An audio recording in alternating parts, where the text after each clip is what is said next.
Bigla lang kalagitnaan, na iba yung usapan namin. Ba't naman kasi kayo pumupunta dyan? Ba't naman kasi kayo nag-testimony dyan? Hindi mo alam. Baka may riding in tandem na paglabas mo. Ganon. Riding in tandem. Yung bang sabi niya sa akin, baka may riding in tandem.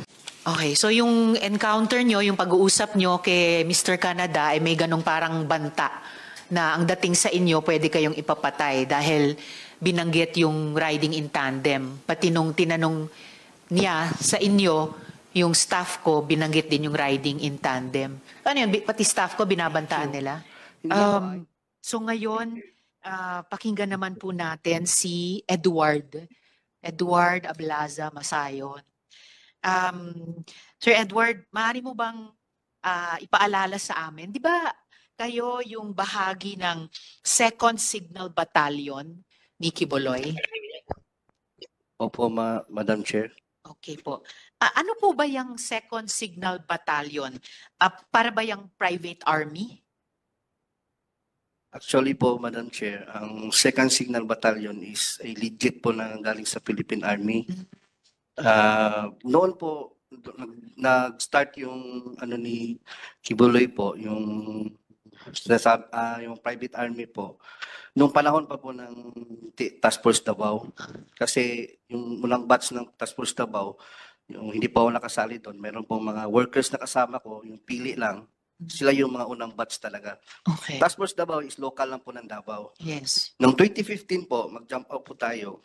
2015, na-endorse po yung Paaro dito sa Kingdom. Because Paaro is gamit na gamit po kasi national na po siya. Ano po yung Paaro? Philippine Army Affiliated Reserve Unit. Okay, Paaro. Paaro po. Under po ng 11 RCDG, at saka po yung sa ARESCOM po na yung nag-train po is 1105th Community Defense Center ng 11 RCDG. So yung Paaro nasa ilalim ng 11 RCDG po. RCDG. Ano po yung RCDG? Reserve, RCDG is Reserve Command po. Ng Philippine Army. Opo. At yung Paaro nasa ilalim ng 11th RCDG at ng nag-train po is yung sa 1105th Community Defense Center po. Nag-train. Nung under po ng 1105th Opo. Community Defense Group? Group. Community Defense Group. Okay po. Defense Center po. Defense Center. Okay. Bali po yung second Signal Battalion po is po yan, binubuo po yan ng buong Kingdom members o workers po. Wala pong nakasali dyan ng mga tagalabas. Hindi po kagaya ng ibang mga ng Paaro sa ibang lugar po, sa ibang sa ibang parte ng regional po na yung exclusive po talaga yung 2nd Signal Battalion under po ng SMNI. Okay. Under ng SMNI, yung Opo. media company. Opo, media company. Pero yung po. media company ng SMNI, merong sa ilalim niya nitong 2nd Signal Battalion. Opo. Ito po yung certificate ko po, sinerex ko po. Okay. Basahin ko po yung Yes, talaga. please. And then pakisubmit ng kopya sa aming COMSEC. Sir Ito po Edward. yung namin, yung sa September 7, 2015 to November 21 na training po namin. Okay. Ang po is Philippine Army Affiliated Reserve Unit, Paaro, then Military Orientation Training of the 2nd Metro Davao Signal Battalion, Sunshine Media Network International. Ito po So, yung ito pala ay 2nd Metro Davao Signal Opo, Battalion. Signal Battalion. Yung buong pangalan niya. Opo. Okay. Diyan ba sa 2nd Metro Davao Signal Battalion kinukuha yung tinatawag na Angels of Death? Actually po, meron po tayong diyan po niya kinukuha. Yung ibig kong sabihin, yung Angel of Death po kasi, yung mga nagpumapatay po, yung mga labi na sa mga kasamahan ko, na mga worker na napatay na po. Bali, kung saan po, for example, ako po, pag nakitaan ako ng loyalty, yung talagang gusto kong pakita yung faithfulness ko sa ministry, sa anak ng Diyos, maaari kong gawin yun. So yung pagkaalam nyo sa Angels of Death ay pumapatay sila, pumapatay pati ng workers, pumapatay ng workers para magpakita ng loyalty kay Quiboloy. Yung angel of death is nabuo po yun, yung sa mga against sa kanya. Like sa pastoral po, narinig niyo po sa kanyang yung na ano po ni Lulia, na papatayin yung mga pamilya niya pag lumabas, pag marami silang alam, tapos lumabas sila, hindi na sila maaaring makalabas sa ministry, sa poder niya. At saka maraming alam po, yung nakakaalam po lalo na sa pastoral, inner circle, yung mga ganun po. Tsaka mayroon din pong member ng yung sa Angel of Death, yung kasama ko rin po, yung si Simon Tagnipis. Si Simon Tagnipis po kasi, siya yung pumatay kay Jarog. Kay? Jarog po. Jaruk? Opo, Jarog. Sino po si Jaruk? Duming Jarog, hindi ako, dato po yan ng Kausayan. Kahusayan? Sityo Kausayan ng... Sityo Kahusayan. Opo, yung sa atayan, sakop atayan ng Manuel Gianga sa Davao City. Sa Davao City, Sityo Kahusayan. Opo. Nakasama ko po yan, open secret na po yan sa security department sa amin na siya yung talagang tumira kay Jarog. Ang security department, ito rin po yung 2nd Metro Davao Signal Battalion. Opo, under po ng security department yan ng Kingdom. Kasi more or less 21 department yung nasa loob ng Kingdom. May logistics, ganyan, transportation. Opo, logistics kina Mr. Resita. At tiging kayo naman sa security department. Okay. Ganun po yung namin set up po dyan sa loob. Okay. At nung nasa loob po kayo nitong 2nd Metro Davao Signal Battalion o yung security department, meron ba kayong nasaksihan na inabuso o meron ba kayong nasaksihan na sinaktan? Paano yung ginagawa sa kanila? At bakit sa mga balita, bakit usually sinasaktan yung mga miyembro? Maging ako po, hindi po ako exempted sa punishment. Kasi mari nilang sabihin sa akin na sa Bisaya ba, pabadlong yung matigas yung ulo. Tao rin naman po tayo nagkakamali. Lalo na yung sabihin, bawal mag-cellphone, bawal manood ng sine, bawal maglaro ng computer games. Because I was there, 15 years old pa po ako, since 1999. I started yung nag-solicit ako, nagtitinda ako ng puto, kakanin. Tsaka po, yung mga palo po yung mga punishment po na sinasabi lalo na po sila ni Ate Gingging, yung naranasan niyang fasting, na uso po yan dati. 99, I was there in Tamayong. Kaya po, totoo po yung sinabi niya, na bawal po talaga silang kausapin. Bawal pong tulungan, bigyan ng pagkain kasi madadamay ka. Tsaka yung hindi naman po sila makakain talaga kasi yung mess hall separate. Nasa taas sila, yung mess hall nasa baba. Makikita sila kung kakain. Tama yung sinabi nila, in order for them na ma-survive yung physical nila, inom ka talaga pag naliligo ka. Yun ang testimony din ng mga nakaranas din ng fasting na nakausap namin after nun. Sa akin naman po, yung Paluan po, 2013, massive po yun. Na pinasuot po kami ng SS, yung orange, yung serpent seed po ang alam mo yung sa preso? Serpent seed? Opo. Naka-orange kami nun. Tanggap naman po namin yung time na yun kasi akala namin siya yung anak ng Diyos, yung talagang tanggapin mo yung punishment mo. Alam niyo po yung parang ang turing sa amin na yung trapo, mas may karapatan pa yung trapo kaysa sa amin. Hindi kami, kahit bata, bawal kami kausapin, bawal kami magingay. Yung isang beses nga, tumawa kami, pinapalo kami ulit. Tawa lang po kasi mabigat kaya yung mag-ano ka ng bato. From gising kami ng 4 a.m., preparation para devotional 5 a.m. Tuloy-tuloy na yan, work job, kain, tanghalian, kain lang, 1 oras lang yung pahinga. Hanggang alas 10 ng gabi yung namin, trabaho, puro mas overtime. Mas matagal pa sa pagkakaroling atiging na 14 hours. Kayo, 4 a.m. hanggang 10 p.m. Opo, hindi pa po kasali yung devotional. 18 hours, may devotional pa. Bago matulog po, yung mga 11 na po kami makatulog, 11 or 12, ganyan. Ay, wow. Okay, so 16 hours, pwedeng umabot ang isang araw. Opo. Okay, yung mga pagpatay nung 2nd Metro Davao Signal Battalion o yung security department, si Kibuloy ba ang nag-order ng pagpatay sa mga dating KOJC members? Opo, kasi yung kay Simon po kasi, nasabi nila sa amin yan. Nakausap ko si Simon. Opo, way back, yun? Hindi ko naalala yung mga taon na yun. Pero sabi niya kasi may galit daw kasi si pastor doon sa yung Jarog. Kasi yung lupa niya doon, ayaw ibenta. Jaruk. Opo. Si Jaruk at si Simon Tagnipes ay parehong tao or Hindi po, iba. magkaiba sila? Opo. So bakit kung galit si Kibuloy kay Jaruk, bakit papapatayin si Simon Tagnipes? Si Simon po kasi, nung matapos niyang patayin si Jarog, Siya ang pumatay siya kay pumatay Jaruk. talaga. Matapos niyang barilin si Jarog, Okay.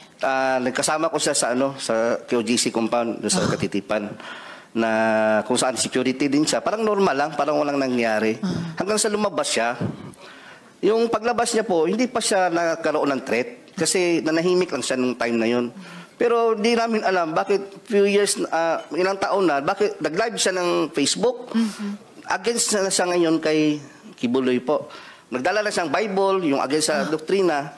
Sabi ng niya, yung mga kanyang pamilya niya, pinuntahan siya doon, nilapitan upang pabalikin. Ngayon, ayaw na niya kasi sabi niya, ngipin sa ngipin, mata sa mata.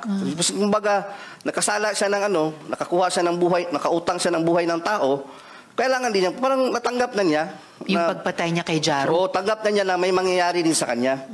Kaya nga, talaga siya, sabi pa kasi magkakilala kami ni Simon eh. Sabi pa nga niyang yung mga kaibigan niya, yung parinting niya talaga, yung kadugo niya. Kamag-anak. Kamag-anak niya, sabi nga niya na kung saan magdadala na siya ng Bible. Gano'n na po yung niya. Kasi parang nagsisisi po siya sa nangyari, nagawa sa kanya. Hanggang sa dumating po yung time na pinatay talaga siya. At si Kibuloy ba talaga ang nag-uutos na pumatay? Baka mga tao lang niya, di niya alam? Hindi Siya ba naman po talaga? namin, kung ako, hindi naman namin gagawin yun kung hindi inuutos mula sa taas. Sino ba kami? Magagalit lang kami sa isang worker, sa isang tao na against sa ministry, na lumabas, galit lang. Pero pag inutos na niya na gawin namin yan, gagawin po talaga namin yun. Okay. Kamusta naman yung pagtrato ni Kibuloy sa mga miyembro? Halimbawa, pag may sakit, pag may pangangailangan ang miyembro, kumusta ba? Pag may sakit po, yun lang po yung doon. Kasi kami, ordinary worker, dati yun, naranasan ko po nung nagkasakit ako ng pneumonia, basal pneumonia. Binibigyan lang po kami ng pamasahe, 100 piso. Tapos pa-check up sa SBMC, sa public hospital, SBMC. Southern Tapos, Philippines Medical Center. Hindi naman sa natin, minamaliit yung SPMC. Maganda naman yung serbisyo doon. Pero sa ngalan na nag-solicit ka, nakapagbigay ka ng income, 10 to 15 million every, ano ba yung sinabi kanina? Every yung buong month. pinag-anuhan namin, yung araw-araw naka-income kami pag mayroong month of blessings, yung KOH na sinasabi, nakakontribute ka ng pera tapos nagkasakit ka, ka lang, ipa-check up ka sa SPMC. Tapos niyan, ka pa sa Lingap. Yung programa po ni doon po sa Davao yung Lingap. Pipila ka doon ng ilang oras. At saka hindi po sinasabi, yung Madam Chair, yung hindi pinapakilala na kingdom kami. Galing kami kay Kibuloy kasi mapapahiya daw si pastor. Kasi mayaman daw. Yung reaksyon ng Tagalingap, yung malaman nila, uy, Kibuloy, mayaman yan. Bakit kayo nanghihingi ng yun na So, nga. ayuda. Ganun po yung Tama rin. So, kasi nakaka-generate kayo ng malalaking pera, Opo. pero hindi, kumbaga, katumbas yung medical care na nakukuha nyo kapag kayo naman ang nagkasakit. Kung may ibang pangangailangan bukod sa health, ganun din ba yung nangyayari lang? Yung halimbawa po, yung katulugan nga namin, alam po nila General Torre po yun. Yung sila Colonel Maranta, nakapasok sila doon, yung tulugan namin ng mga babae doon. Parang dito, malaking ganito, tapos parang mga sardinas dyan. Tabi-tabi, lahat. Walang maayos na tulugan. Kaya kabaliktaran po lahat nakikita natin sa TV, yung propaganda. Saka yung binibigay sa amin supply, sabon. Ayan. Yun po, yung honorarium, swerte lang, mabigyan ka. 500 minsan weekly or 200. Depende sa tagal mo na sa loob. At sa kabila ng milyones na kinukwota sa inyo buwan-buwan. So pati yung mga higaan, ilang paligo lang kumpara sa kailangang higaan ni Ate Gingging nung may bare tapos may pako. Ito very bare din sa karanasan ninyo. Ngayon, Sir Edward, pagkatapos nung mag-share kayo ng testimonya nyo sa Senado sa pamamagitan ng video noon, inamin mo na lumapit ka kay Crescente Canada. Yes, kayo po. So, maari mo bang ikwento, Sir Edward, yung encounter na iyon? Opo, ganito po yan. Di ba po, yung last December, Opo. nag-ano po tayo ni attorney, yung ano Sa kami, yung office about ko. sa yung coming na hearing. Opo. Gaya po sinabi ni Yulia, kahit nila po ni Tiginging, lahat kami dito, loyal at committed po kami lahat. Naniniwala kami na anak siya ng Diyos, glorified body. Kahit na lumabas ka, dahil parang doon ka na lumaki, yung mundo mo doon na umikot. Doon na umikot yung mundo mo. Tapos pag na-anuhan niya na nalaman mo na para sa isip mo na siya na talaga yung daan at katotohanan kahit nasa labas ka, magkaroon ka ng takot, baka mamatay ka, tapos siya yung harapin mo. Kung ganun po yung nararamdaman namin. Kaya, nung time na yon, uso yung pinalabas na nag-glorified na raw si Pastor. Yung time na yun, hindi na siya nagpapakita gaano. So, lumapit ako ngayon kay Enteng Canada po, Crescente, sa Barangay Hall. Kasi baka sakali ako na totoo nga si Pastor, ko talaga, naka-decide talaga ako na lumapit. January 16 or 17, kung di ako nagkakamali. Nitong taon. Kumbaga, pagtatraidor po yung gagawin ko, yung ganun.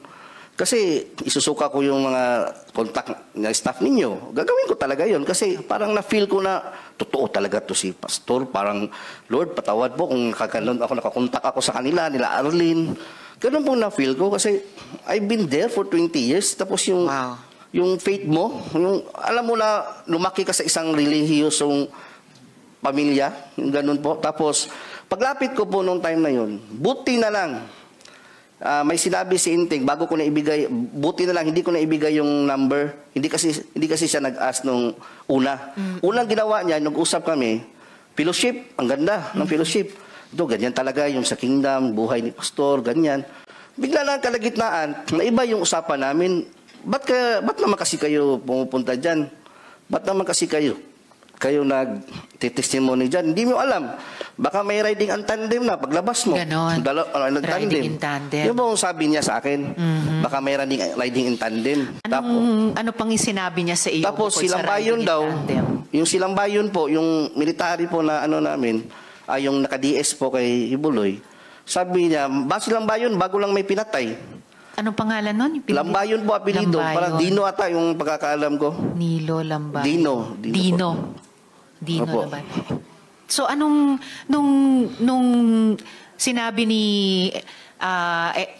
Mr. Canada yan, Enteng Canada, na isang riding in tandem lang yan,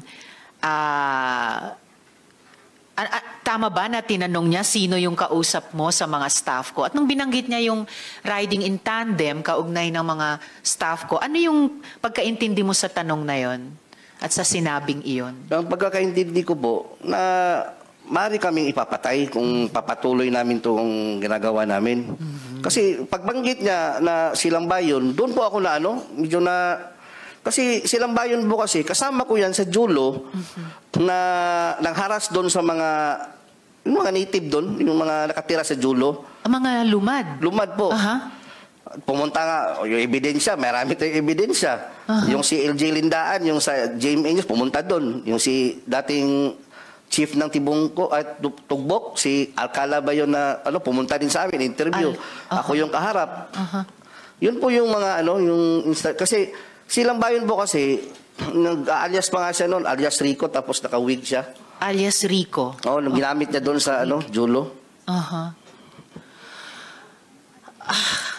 And kanina nung Sir Edward, nung binabanggit nyo si Montagnipes at Jaruk, may binanggit din kayong usapin ng lupa. Ito rin ba ay kaugnay ng mga hinaras na mga lumad? Or iba Opo, kasali na yan sa Julo, buong ng Tamayo. Jolong. Julo, Sitio Julo. Sitio Jolong. Opo. Okay. So yung encounter nyo, yung pag-uusap nyo kay Mr. Canada ay may ganong parang banta na ang dating sa inyo pwede kayong ipapatay dahil binanggit yung riding in tandem. Pati nung tinanong niya sa inyo yung staff ko, binanggit din yung riding in tandem. Ano yun, pati staff ko, binabantaan nila? Hindi po, hindi naman talaga direct na Kayo? pero ano lang, parang ano lang ba, yung ano ka, pag ano ka dyan, kung iniksian lang, na ano, mayroong riding in tandem. Kaya na ano po ako, natakot din po ako nung sa mga kasamahan ko na staff, kasi konsensya ko rin naman, kung ibinigay ko yung numbers, yan, nirason ko na lang na, naiwan yung ano ko, nandoon sa isang cellphone ko yung ano, Apo. makontak kasi nagmamadali akong pumunta dito para makausap ka. Kaya, alam niyo po ba, pinag-isipan ko yun bago pumunta doon. Nagdalangin talaga ko, Lord, kung kalooban mo na totoo si Pastor, magaganap talaga ito, mangyayari talaga na babaliktad talaga ako. Buti na lang, naka-mention siya nung time na yun. Parang yun na yung ano ko eh. Alam mo yung masaya ka, nag-usap kayo, fellowship, tapos biglang gumagano, kumambyo. Yung saya mo, nabaliktad, na ano, na, parang ano to Iba. Iba na to Mayroon namang inutusan nga si Simon. Kaya lahat ng napatay po nila, na mga kasamahan ko, sila Simon Tagnipes, sila Nanay Elsa Bolivar, si Raymond Pasyol, naaalala ko po doon sa ano ko, yung na-recall ko ba sa isip ko, bida to yung kawawa yung mga kasamahan ko. Si Elsa Bolivar na binanggit din ni Ate Gingging kanina, yung senior citizen. Opo. And then binanggit nyo ngayon si Raymond Fasiol, na binanggit mo rin dati sa video interview nyo.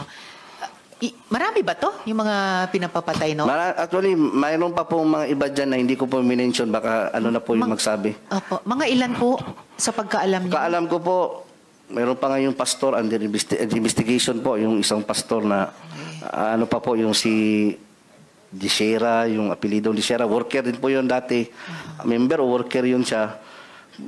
Kung hindi mo kasi maano, kahit sabihin mo na ano po, Madam Chair, bakit mga member o mga worker, parehong ikinamatay. Pwede namang magkasakit yung isa, nabunggo ng tricycle yung isa.